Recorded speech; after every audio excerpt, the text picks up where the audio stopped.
Okay, so this is just a follow-up on last year because I got asked this question quite a few times. So in order to import your base map, it might be in the form of a PDF. So you might need to open that as Open with Adobe Illustrator. So that's what's happening here. So your map probably doesn't have all this extra stuff that my one does here, but I've just downloaded this from Digimap. Some of you might have the Digimap kind of branding across your map. So what you'll need to do is essentially remove what's called a clipping mask over your area. So it's being kind of grouped together, if you like. So release that clipping mask, and that should start unraveling your layers. And again, there's actually another one in the way, so I'll need to release the next clipping mask again.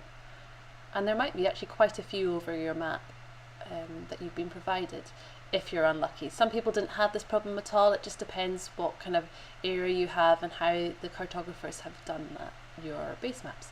So once you've released all your clipping masks, you can start deleting all the extra stuff you might have on your map, which I know some of you did. So once you've done that, you might have something that looks a little bit more like this. But as you can see, it's still not one whole map. So what you'll need to do is, see, if I hover over here, you'll see that that's one section and that's another section, and this can kind of cause confusion when you're trying to align them with your field slips. So what you'll need to do is click on Object and Rasterize, and what happens here is you want to probably put it on the highest quality that you can get and press OK. So what you'll see is it actually makes your whole map one individual image, and the quality is still quite strong.